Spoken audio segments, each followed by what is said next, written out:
Hello दोस्तों, आप सभी का स्वागत है समसामयिक घटना चक्र के इस ऑनलाइन प्लेटफॉर्म पर। आज मैं आप सभी के बीच उपस्थित हूं और इस वीडियो में लोग बात करेंगे 7 अप्रैल 2025 के महत्वपूर्ण करंट अफेयर जो विभिन्न पत्र पत्रिकाओं जैसे Dainik Jagran, the Hindu, Indian Express, DD News, PIB, ANI में है। उन सब पर चर्चा करेंगे। यहाँ पर बहुत लोगों की क्वेरी रहती है, कहते हैं सर क्या आपकी इस वीडियो क्लास पढ़ने के बाद न्यूज़पेपर पढ़ना अनिवार्य है? आप यकीन मानिए कि जो न्यूज़पेपर की खबरें रहती हैं महत्वपूर्ण, जो आपकी परीक्षा में आ सकती हैं, उन खबरों को हम लोग यहाँ पर समाहित करते हैं जो आपकी प्रीलिम्स परीक्षा के लिए बहुत महत्वपूर्ण होती हैं। खासकर यहाँ पर देखा जाए आरओ के लिए जो फोकस्ड, ठीक है, यहाँ पर ये वीडियो हमारा जो है ये आरओ पर फोकस्ड है। लेकिन आप ये मत समझिएगा कि ये आरओ पर ही फोकस है तो इससे इतर पीसीएस, यूपी पीसीएस ही, उत्तर प्रदेश लोक सेवा आयोग ही आरओ की परीक्षा भी करवाता है और पीसीएस का एग्जाम भी करवाता है। तो उसी के स्तर को ध्यान में रखते हुए यहाँ पर आरओ वाली जो क्लास है, इसको आप सिर्फ आरओ वाली क्लास ही मत समझिएगा। ये UP PCS, BPSC, MPPSC, RPSC, JPSC, Uttarakhand PSC, साथ ही साथ छत्तीसगढ़ पीएससी तथा अन्य हिंदी भाषी क्षेत्रों में जो भी पीएससी एग्जाम होते हैं, वनडे एग्जाम होते हैं, उन सभी के लिए वीडियो क्लासेस बहुत ही महत्वपूर्ण है। ठीक है, चलिए देखा जाए। उसके पूर्व एक सूचना है आपके लिए, जो मासिक संकलन हिंदी और मंथली कंपाइलेशन इंग्लिश है, ये दोनों पीडीएफ उपलब्ध करा दी गई है। व्हाट्सएप कम्युनिटी में जो लोग नहीं जुड़े हुए हैं और उन्होंने हमारा मंथली पैकेज जो है उसको परचेज कर रखा है, अगर आपने मंथली पैकेज परचेज किया हुआ है और आप अभी तक व्हाट्सएप कम्युनिटी में नहीं जुड़े हुए हैं तो इस वीडियो के डिस्क्रिप्शन में जाइएगा, जो पिन कमेंट है वहां पर जाइएगा। पिन कमेंट में एक नीचे जाएंगे, पिन कमेंट में एक नंबर दिया हुआ हेल्पलाइन नंबर, उस हेल्पलाइन नंबर पर आप दोपहर के 12 बजे से लेकर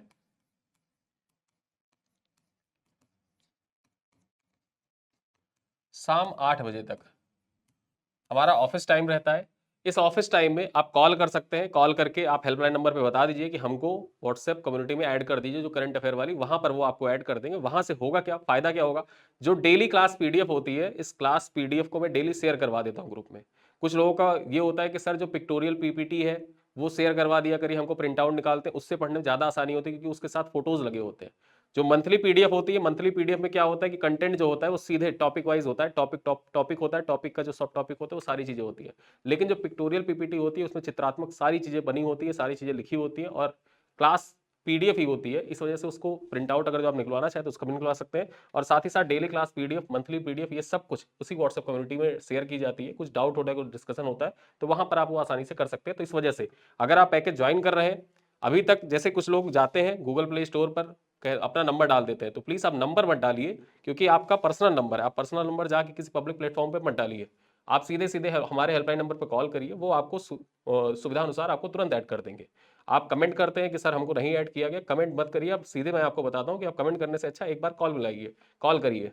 हमारी पूरी टीम आपके कॉल का वेट कर रही है। आप कॉल करिए, आपको तुरंत व्हाट्सएप कम्युनिटी में ऐड कर दिया जाएगा। चलिए खबरों पे बात करें। यहां पर देखें तो सबसे पहले देखते हैं शांति और विकास के लिए अंतरराष्ट्रीय खेल दिवस। शांति और विकास के लिए अंतरराष्ट्रीय खेल दिवस ये कब सेलिब्रेट किया गया? तो 6 अप्रैल 2025 को शांति और विकास के लिए अंतरराष्ट्रीय खेल दिवस मनाया गया, जिसका उद्देश्य खेल के माध्यम से शांति, विकास और सामाजिक समावेशन को बढ़ावा देना है। ठीक है, ये पॉइंट याद रखिएगा। International Day of Sports and Development and Peace, ठीक है, International Day of Sports for Development and Peace, ये कब सेलिब्रेट किया गया? ये 6 अप्रैल को सेलिब्रेट किया जाता है। कब? 6 अप्रैल को सेलिब्रेट किया जाता है। यहां पर आगे हम चर्चा करें, इस वर्ष का थीम क्या था, विषय क्या था, किस विषय पर इसका आयोजन किया गया? International Day of Sports for Development and Peace का आयोजन जो किया गया वो किस विषय पर किया गया? तो लिविंग द प्लेइंग फील्ड, ठीक, levelling the playing field, levelling the playing field, sport for social inclusion, ये इसका थीम था। Levelling the playing field, sports for social inclusion इसका थीम था। इसी विषय पर इसका आयोजन किया गया था। आगे हम चर्चा कर लें। 23 अगस्त 2013 को संयुक्त राष्ट्र महासंघ ने 6 अप्रैल को विकास और शांति के लिए अंतरराष्ट्रीय खेल दिवस के रूप में घोषित किया था, जो 1896 में एथेंस में पहले आधुनिक ओलंपिक खेलों की शुरुआत की याद दिलाता है। यानी कि देखा जाए, जो एथेंस में, ठीक है, जो पहला आधुनिक ओलंपिक खेल हुआ था वो कहां पर हुआ था? एथेंस में खेला गया था। कब खेला गया था? 1896 में खेला गया था। और ये कब शुरू हुआ था? तो 6 अप्रैल 1896 को खेला गया था। और इसी की याद में देखा जाए तो 23 अगस्त 2013 को संयुक्त राष्ट्र महासभा द्वारा जो 6 अप्रैल का दिन है, इसको विकास और शांति के लिए अंतरराष्ट्रीय खेल दिवस के रूप में घोषित किया गया था। यहां पर देखा जाए, राष्ट्रीय खेल दिवस आपको बताना है कमेंट करके। राष्ट्रीय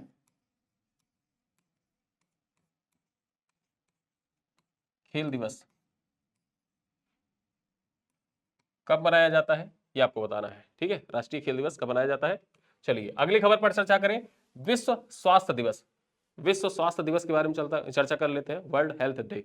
यहां पर चर्चा करें, प्रत्येक वर्ष 7 अप्रैल को स्वास्थ्य के लिए जागरूकता बढ़ाने के लिए यह दिवस मनाया जाता है। जो विश्व स्वास्थ्य दिवस है ये कब मनाया जाता है, 7 अप्रैल को मनाया जाता है हर साल। स्वास्थ्य के प्रति जागरूकता को बढ़ावा देने के उद्देश्य से मनाया जाता है। यहां पर चर्चा करें, इस वर्ष स्वास्थ्य दिवस का विषय क्या है, स्वास्थ्य शुरुआत आशापूर्ण भविष्य। स्वास्थ्य शुरुआत आशापूर्ण भविष्य जो है इस वर्ष का थीम है, इसी थीम पर आयोजित किया जा रहा है विश्व स्वास्थ्य दिवस। याद रखिएगा, थीम जरूर से याद रखिएगा।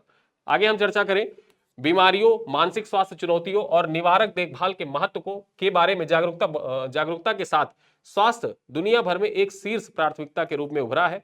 विश्व स्वास्थ्य दिवस पहली बार 1950 में, विश्व स्वास्थ्य दिवस जो मनाया गया था पहली बार कब मनाया गया था, तो विश्व स्वास्थ्य दिवस जो होता है ये पहली बार 1950 में मनाया गया था। क्यों मनाया जाता है, इसी दिन WHO की स्थापना हुई थी।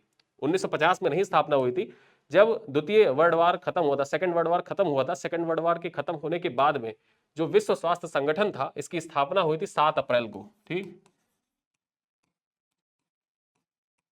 7 अप्रैल को ही विश्व स्वास्थ्य संगठन की स्थापना हुई थी। इसी उपलक्ष्य में जो विश्व स्वास्थ्य दिवस है पहली बार मनाए जाने की शुरुआत कब की गई, 1950 में की गई थी, ठीक है।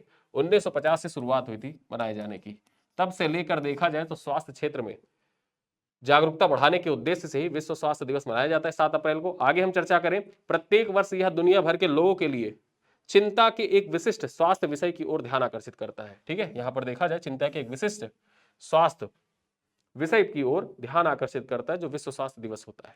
आगे हम चर्चा करें, विश्व मुक्केबाजी कप में स्वर्ण पदक जीतने वाले पहले भारतीय। अब यहां पर यह आपके परीक्षा के दृष्टिकोण से बहुत महत्वपूर्ण है, स्पोर्ट्स रिलेटेड करंट अफेयर है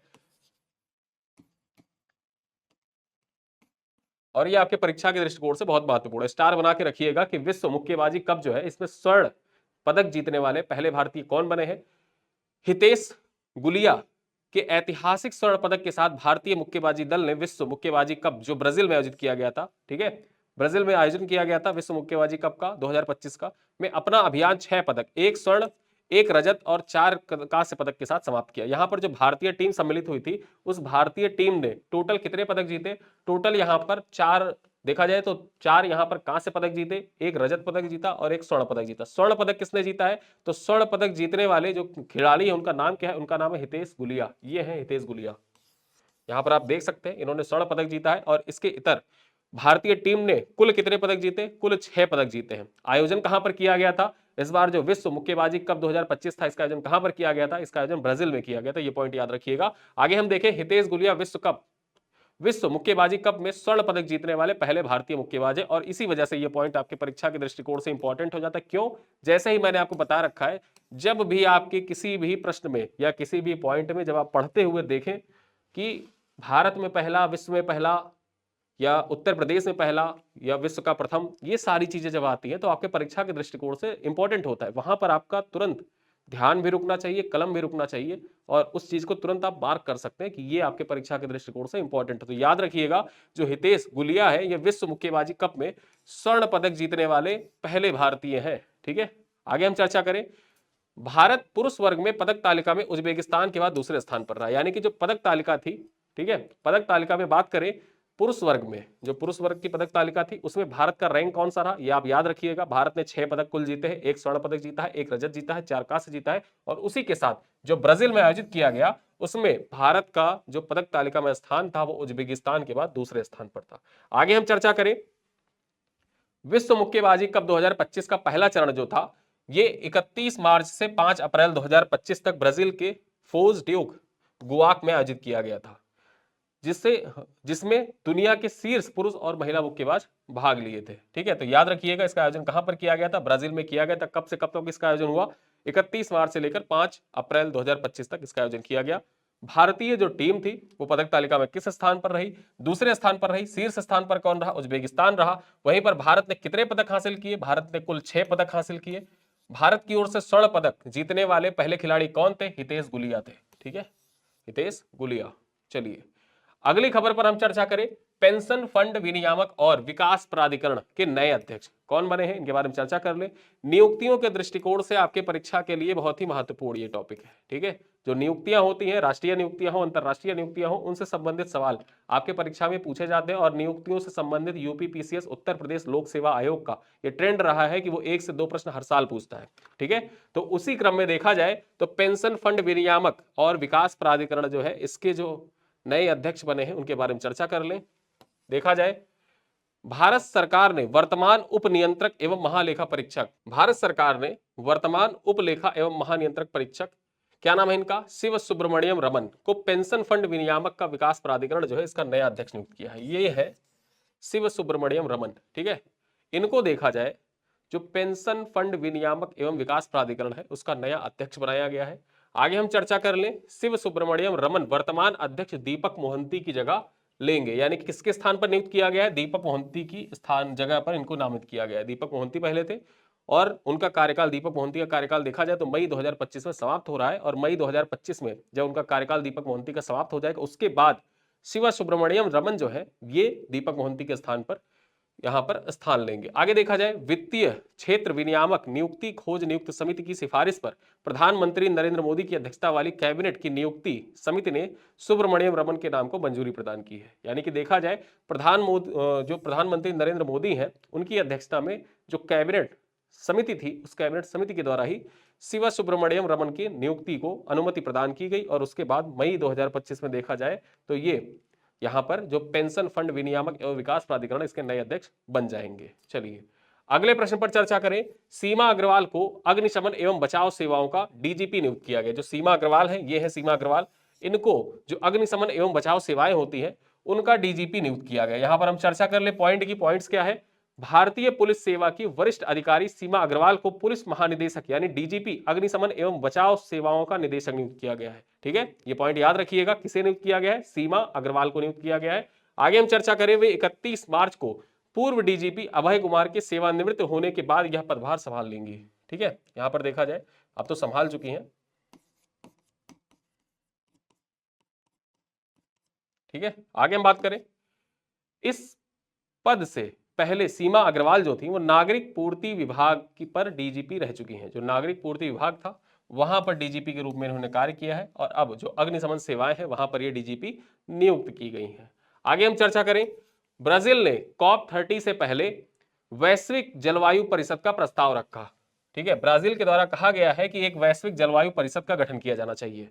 और ये प्रस्ताव कब रखा, जो COP30 आयोजित किया जाना है ब्राजील में उससे पूर्व ही देखा जाए तो वैश्विक जलवायु परिषद का प्रस्ताव को रखा है ब्राजील के द्वारा। यहां पर हम चर्चा कर लें, ब्राजील ने वैश्विक जलवायु कार्रवाई में तेजी लाने के लिए एक नए अंतरराष्ट्रीय निकाय के निर्माण का प्रस्ताव रखा है।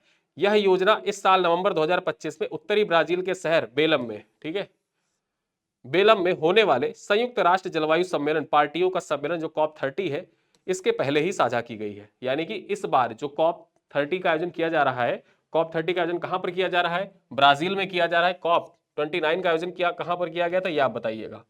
COP29 का आयोजन कहां पर किया गया था, बाकू,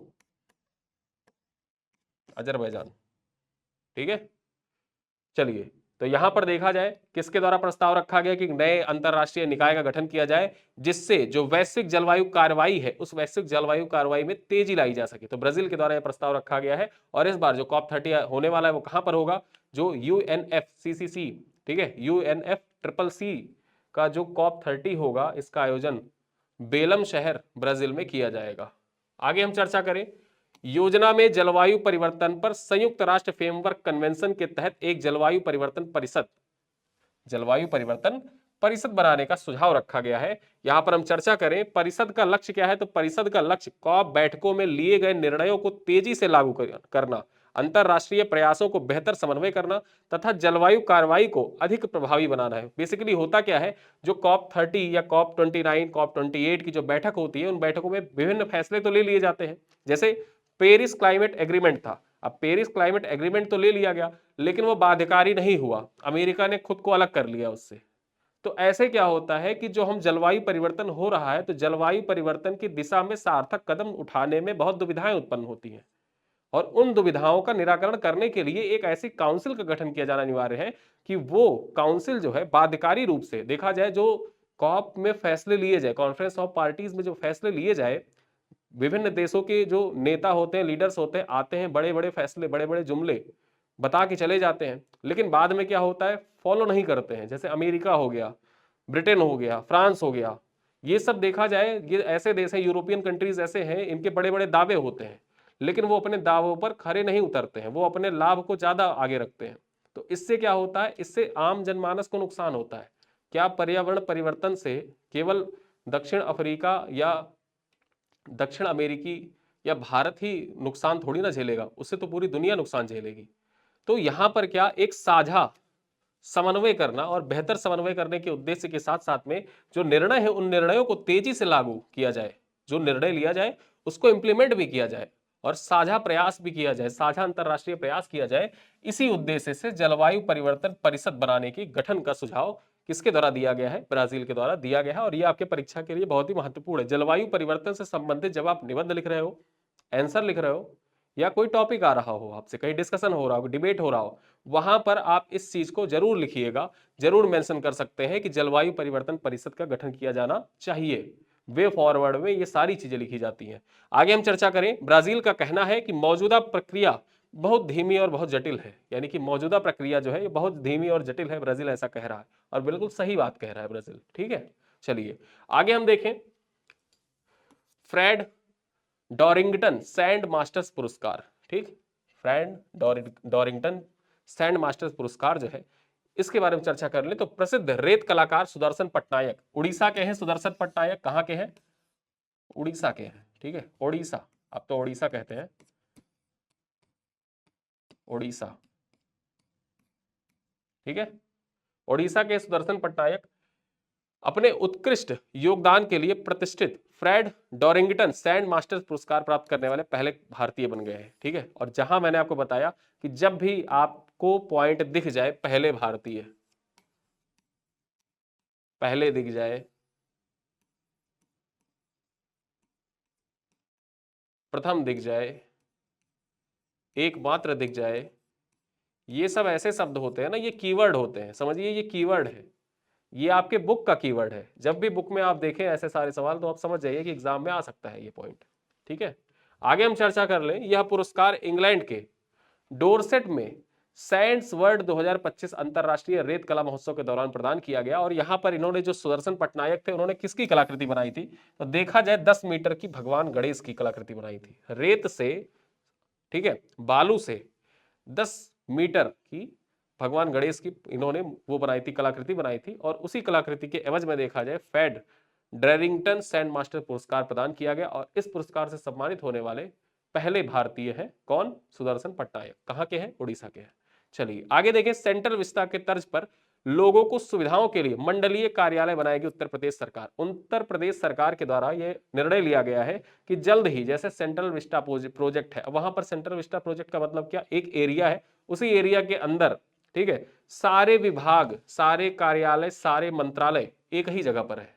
सेम वैसी ही प्रक्रिया उत्तर प्रदेश सरकार अपनाने जा रही है कि हर मंडल में जो विभिन्न विभाग होते हैं, जैसे एक विभाग यहां पर है समाज कल्याण विभाग, ठीक है, और उसके बाद देखा जाए जो आबकारी विभाग है उसका ऑफिस बहुत दूर है। तो ऐसी सारी जटिलताओं को समय प्रबंधन करने के साथ साथ में जो आम नागरिक होते हैं उनको बेहतर सुविधा उपलब्ध कराने के उद्देश्य से देखा जाए तो जो गवर्नेंस होता है, गवर्नेंस के दृष्टिकोण से, गवर्नेंस को और सशक्त बनाने के उद्देश्य से उत्तर प्रदेश सरकार के द्वारा निर्णय लिया गया है कि सेंट्रल विस्टा प्रोजेक्ट जैसे होता था, सेम उसी के तर्ज पर क्या होगा कि लोगों को सुविधा प्रदान करने के लिए जो मंडलीय कार्यालय का गठन किया जाएगा, मंडलीय कार्यालय बनाए जाएंगे। क्या क्या होंगे उसमें देखते हैं। उत्तर प्रदेश सरकार सेंट्रल विस्टा के तर्ज पर उत्तर प्रदेश के सभी मंडलों में एकीकृत कार्यालय बनाने जा रही है। आगे हम देखें, जिस तरह सेंट्रल विस्टा में मंत्रालयों के साथ बड़े सरकारी कार्यालयों और इसके आसपास रहने की व्यवस्था की गई है, उसी तर्ज पर उत्तर प्रदेश में भी मंडलों में ऐसा कार्यालय बनाया जाएगा जिसमें सभी विभागों के कार्यालय तो होंगे ही, साथ साथ अफसरों के रहने का इंतजाम भी होगा। यानी कि जितने भी मंडल में जो विभागीय कार्यालय होते हैं वो सब कार्यालय एक जगह पर बने हो। ठीक है, इसका विशेष ध्यान रखा जाएगा। और इसी तर्ज पर जो सेंट्रल विस्टा प्रोजेक्ट है, उसी तर्ज पर उत्तर प्रदेश भी मंडलीय कार्यालय का गठन करने जा रहा है। और ये पॉइंट आप कहां मेंशन कर सकते हैं, जब आप उत्तर प्रदेश में, उत्तर प्रदेश में मेंस का पेपर लिख रहे हो, मतलब समझ लीजिए कि जीएस पेपर 6 लिख रहे हैं आप, ठीक, जीएस पेपर 6 लिख रहे हैं, और वहां पर देखा जाए जीएस पेपर 6, और वहां पर जब आप लिख रहे हैं जीएस पेपर 6 नहीं, जीएस पेपर 5, ठीक है, उत्तर प्रदेश में सुशासन,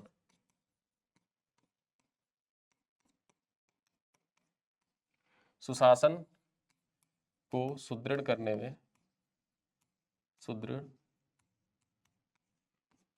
में प्रदेश सरकार द्वारा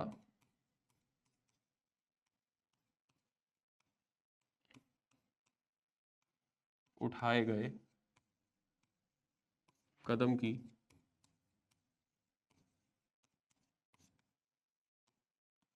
चर्चा करें। ऐसा प्रश्न आपसे मेंस में पूछ लिया, और पूछता ही है, ऐसे ही प्रश्न भी पूछता है। अभी तो नया नया ट्रेंड बदला है, पिछला साल 2023 का पहला पेपर ही हुआ था, 24 में दूसरा पेपर होगा, देखेंगे कैसा क्वेश्चन आ रहा है वहां पे मेंस में।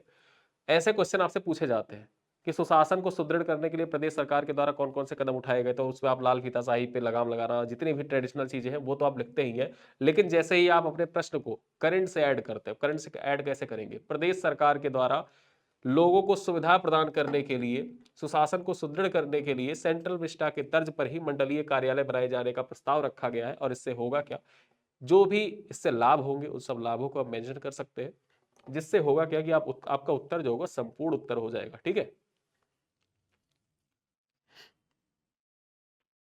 आगे हम चर्चा करें।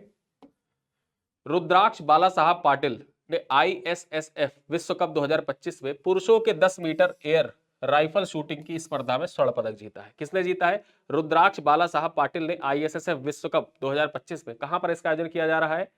ब्यूनस आयर्स अर्जेंटीना में। ठीक है, जो ISSF विश्व कप है इसका आयोजन कहां पर किया जा रहा है? ब्यूनस आयर्स में किया जा रहा है। मुक्केबाजी विश्व कप कहां पर हुआ था? ब्राजील में हुआ था। दोनों पॉइंट याद रखिए, कंफ्यूज मत होइएगा।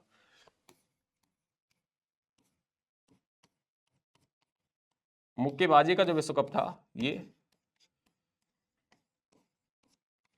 ब्राजील में हुआ था, और जो ISSF विश्व कप है, ISSF विश्व कप है, ये कहां पर हो रहा है?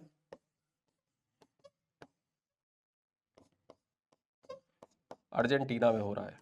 ठीक है, तो ये दोनों पॉइंट याद रखिएगा, कंफ्यूज मत होइएगा, परीक्षा में पूछ सकता है, कंफ्यूज भी हो सकते हैं, क्योंकि दोनों साउथ अमेरिका के ही कंट्री है। चलिए, पूर्व विश्व चैंपियन रुद्राक्ष बाला साहब पाटिल ने पुरुषों के 10 मीटर एयर राइफल शूटिंग स्पर्धा में ब्यूनस आयर्स में ISSF वर्ल्ड कप 2025 में स्वर्ण पदक जीत लिया है। यहां पर बात करें, रुद्राक्ष पाटिल का ISSF विश्व कप में दूसरा व्यक्तिगत स्वर्ण पदक है। उन्होंने इससे पहले वर्ष 2023 में काहिरा में जो आयोजित किया गया था 10 मीटर एयर पिस्टल में स्वर्ण, 10 मीटर एयर राइफल में स्पर्धा जो हुई थी, इसमें भी खिताब में स्वर्ण पदक ही जीता था। तो यानी कि देखा जाए इनका दूसरा स्वर्ण है जो ISSF विश्व कप होता है। इस ISSF विश्व कप में, ISSF विश्व कप में दूसरा स्वर्ण पदक है। ठीक है, पूछ सकता है ये इनका पहला स्वर्ण पदक है, कदर कारण में अगर पूछ रहा है तो पूछ सकता है आपसे कि यह पहला स्वर्ण पदक था, तो पहला नहीं था, इनका दूसरा था। ठीक है, आगे हम चर्चा करें। दिल्ली मेट्रो रेल निगम शुरू करने जा रही है देश का पहला मेट्रो कॉरिडोर। परीक्षा में आपसे पूछ सकता है कि देश का पहला, आज देखिए आज ही के वीडियो में 3 बार आ चुका है देश का पहला, भारत का पहला, देश का पहला, ये सारी चीजें आपके परीक्षा के दृष्टिकोण से इंपॉर्टेंट होती है। पॉइंट पर चर्चा करें। दिल्ली मेट्रो रेल निगम, जिसको आप DMRC कहते हैं, ठीक है, दिल्ली मेट्रो रेल निगम जो है ये देश का पहला मेट्रो कॉरिडोर शुरू करने जा रहा है। क्या शुरू करने जा रहा है? देश का पहला मेट्रो कॉरिडोर। निम्नलिखित में से किसके द्वारा शुरू किया जाएगा? 4 ऑप्शन रहेगा, Calcutta metro, Lucknow metro, Delhi metro, Jaipur metro. Delhi metro के द्वारा स्टार्ट किया जा रहा है। आगे देखें, इस कॉरिडोर पर 3 कोच वाली रेल, जो मेट्रो रेल है, इसका परिचालन किया जाएगा। जो ये कॉरिडोर बनेगा, इस कॉरिडोर पर देखा जाए तो 3 कोच वाली जो मेट्रो रेल है इनका परिचालन किया जाएगा, जो देश की शहरी परिवहन नेटवर्क में एक महत्वपूर्ण भूमिका अदा करेगी। आगे हम चर्चा करें। DMRC के अनुसार मेट्रो के फेज 4 के तहत लाजपत नगर से साकेत जी ब्लॉक के बीच बनने वाली यह मेट्रो कॉरिडोर की कुल लंबाई कितनी होगी? 8 किलोमीटर होगी। मतलब यह इस जो मेट्रो कॉरिडोर बनेगा यह कुल 8 किलोमीटर का ही होगा, जो दिल्ली मेट्रो नेटवर्क का दूसरा सबसे छोटा मेट्रो लाइन भी होगा। ठीक है, यानी कि दिल्ली मेट्रो लाइन का सबसे छोटा मेट्रो लाइन होगा, और इसकी कुल लंबाई कितनी होगी? 8 किलोमीटर होगी। देश का पहला मेट्रो कॉरिडोर बनेगा। ठीक है, तो ये पॉइंट याद रखिएगा। आगे देखें, भारतीय सशस्त्र बल की महिला टीम का वैश्विक नौकायन अभियान, यह आपके परीक्षा के दृष्टिकोण से इंपॉर्टेंट है कि भारतीय सशस्त्र बल जो है इसकी जो महिला टीम है इसका वैश्विक नौकायन अभियान शुरू किया गया है। यहां पर चर्चा कर ले, भारतीय सशस्त्र बल की महिला टीम जिसमें 11 महिला अधिकारी शामिल है वैश्विक नौकायन अभियान पर जा रही है। ठीक है, वैश्विक नौकायन अभियान पर जा रही है, ये पूरी टीम है, यहाँ पर आप देख सकते हैं, और वैश्विक नौकायन अभियान पर जाएंगी। यहाँ पर हम चर्चा कर लें, इस अभियान में सेना, नौसेना, वायुसेना की महिला अधिकारी शामिल होंगे, जिसमें जो सेना की यानी थल सेना जो है उसकी 6 अधिकारी, नौसेना की 1 अधिकारी, ठीक है, और जिनका नाम क्या है, ठीक, इनका नाम है लेफ्टिनेंट कमांडर प्रियंका, ये सम्मिलित है। आगे हम चर्चा करें, अभियान का उद्देश्य क्या है, तो वैश्विक स्तर पर नौकायन अभियान को संचालित करना इस अभियान का उद्देश्य है। टीम की संरचना बात कर ले तो ये त्रिसेवा महिला अधिकारी, यहां पर नौसेना, सेना और वायुसेना तीनों की जो महिला अधिकारी है वो सम्मिलित होंगी। आगे हम चर्चा करें, पश्चिम बंगाल के 7 उत्पादों को जीआई टैग प्रदान किया गया। आपके परीक्षा के दृष्टिकोण से महत्वपूर्ण है जीआई टैग, और यहां पर देखा जाए आज के जो वीडियो है उस वीडियो का अंतिम खबर, पश्चिम बंगाल के 7 उत्पादों को जीआई टैग प्रदान किया गया है। इसके पीछे मुख्य उद्देश्य क्या है, तो पारंपरिक उत्पादों और को वैश्विक पहचान और स्थानीय अर्थव्यवस्था को बढ़ावा देना। जो जीआई टैग होता है, जब जीआई टैग किसी उत्पाद को प्रदान किया जाता है तो उससे होता क्या है, उस उत्पाद को एक विशिष्ट पहचान मिलती है, विशिष्ट पहचान मिलती है, क्षेत्रीय पहचान, विशिष्ट क्षेत्रीय पहचान मिलती है। साथ ही साथ इससे होता क्या है, इससे जो उसका उत्पादन है, उत्पादन को भी बढ़ावा मिलता है। साथ ही साथ यहाँ पर जो स्थानीय अर्थव्यवस्था है, स्थानीय अर्थव्यवस्था को भी मजबूती मिलती है, क्योंकि उस उत्पाद को जो है पहचान मिल गई है, उसका एक्सपोर्ट भी हो रहा है। एक्सपोर्ट के साथ साथ क्या हो रहा है, जो स्थानीय अर्थव्यवस्था है उसको मजबूती मिलती है। अब ये कौन कौन से उत्पाद, यहां पर देखिए, नोलेन गुड़ का संदेश, खजूर के गुड़ से बनी बंगाल की प्रसिद्ध सर्दियों की मिठाई है। ठीक है, जो संदेश है यहां पर देखा जाए। आगे हम बात करें, कमार पुकुर की सफेद बोंदो, देखा जाए विशेष सफेद बूंदियां होती हैं, सफेद बूंदियां होती हैं। आगे हम बात करें, मुर्शिदाबाद का छाना बोड़ा, ये पनीर से बना पारंपरिक पकौड़ा है, छाना बोड़ा। विष्णुपुर का मोतीचूर लड्डू, ये स्थानीय मिठाई है। साथ ही साथ बरईपुर का अमरूद क्षेत्रीय फल है। उसके बाद देखें, राधुनी पगल चावल, विशिष्ट सुगंधित चावल है राधुनी पगल चावल। और मालदा का निस्तारी रेशमी धागा, ये परंपरागत सिल्क धागा है, ये सिल्क धागा, इसको भी जीआई टैग प्रदान किया गया। तो ये 7 उत्पाद है, इन 7 उत्पाद को जीआई टैग प्रदान किया गया है, आपके परीक्षा के दृष्टिकोण से इंपॉर्टेंट है।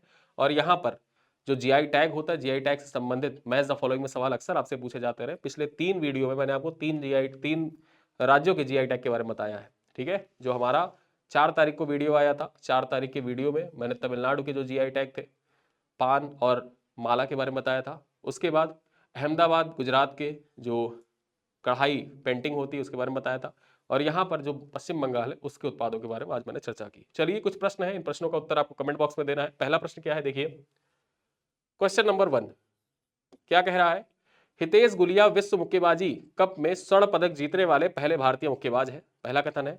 दूसरा कथन है कि भारत ने ब्राजील में आयोजित विश्व मुक्केबाजी कप में कुल 4 स्वर्ण पदक जीते हैं। कौन सा कथन सही है, केवल कथन 1 सही है, केवल कथन 2 सही है, दोनों कथन सही है, या दोनों कथन गलत है। क्वेश्चन नंबर 2 क्या है, निम्नलिखित कथनों पर विचार करें। पहला कथन है, शिव सुब्रमण्यम रमन को पीएफआरडीए का अध्यक्ष नियुक्त किया गया है, वे पूर्व आरबीआई गवर्नर रघुराम राजन का स्थान लेंगे। कौन सा कथन सही है, केवल कथन 1 सही है, केवल कथन 2 सही है, दोनों कथन सही है, या दोनों कथन गलत है। क्वेश्चन नंबर 3 क्या कह रहा है, सीमा अग्रवाल को अग्निशमन एवं बचाव सेवाओं का पुलिस महानिदेशक यानी डीजीपी नियुक्त किया गया है, यह पहला कथन है। दूसरा कथन है, इससे पहले नागरिक आपूर्ति विभाग में डीजीपी रही हैं। केवल कथन 1 सही है, केवल कथन 2 सही है, दोनों कथन सही है, दोनों कथन गलत है। क्वेश्चन नंबर 4 क्या कह रहा है, निम्नलिखित कथनों को पढ़िए ध्यान से और उत्तर बताइएगा। Sudarshan Pattnaik Fred Darrington sand masters पुरस्कार जीतने वाले पहले भारतीय बने हैं। ठीक है, आगे बात करें, दूसरा कथन कह रहा है, यह पुरस्कार उन्हें अमेरिका के लॉस एंजल्स में प्रदान किया गया है। कौन सा कथन सही है, केवल कथन 1 सही है, केवल कथन 2 सही है, दोनों कथन सही है, या दोनों कथन गलत है। क्वेश्चन नंबर 5 और अंतिम सवाल क्या है, अंतिम सवाल यह है कि निम्नलिखित कथनों पर विचार करें। रुद्रांश बाला साहब पाटिल ने ब्यूनर्स आयर्स में 10 मीटर एयर राइफल की जो स्पर्धा थी उसमें स्वर्ण पदक जीता है, और यह उनका पहला अंतरराष्ट्रीय पदक है। कौन सा कथन सही है, केवल 1 सही है, केवल 2 सही है, दोनों सही है, दोनों कथन गलत है। तो यहाँ पर ये 5 प्रश्न थे, इन 5 प्रश्नों का उत्तर आप कमेंट बॉक्स में दे सकते हैं। और इसके बाद मैं आपको कुछ जानकारी दे देता हूं, जो हमारा करंट अफेयर का मासिक पैकेज है। ठीक, मासिक पैकेज इसको आप कैसे ज्वाइन कर सकते हैं, क्या क्या चीज़ें इसमें मिलती है मैं आपको बता दूं। तो इसमें तो आपको डेली शाम को 7:30 बजे वीडियो मिल जाता है, डेली आपको क्लास पीपीटी पीडीएफ मिल जाती है। उसके बाद हम बात करें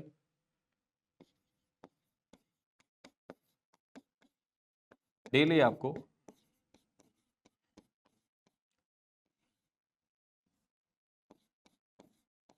प्रिंटेबल पीडीएफ, वो भी हिंदी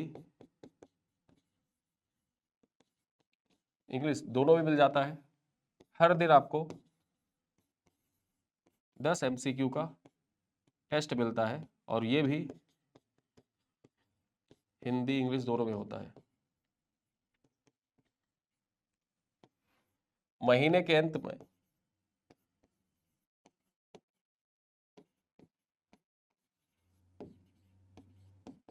आपको कंप्लीट पीडीएफ और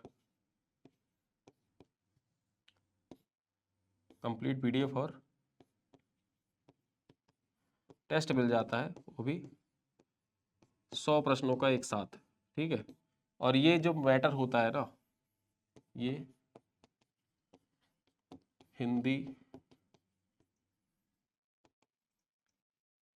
इंग्लिश दोनों में होता है।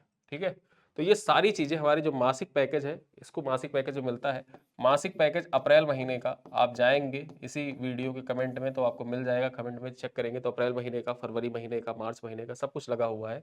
और यहाँ पर देखा जाए तो पीडीएफ वगैरह डाउनलोड करने के लिए एक व्हाट्सएप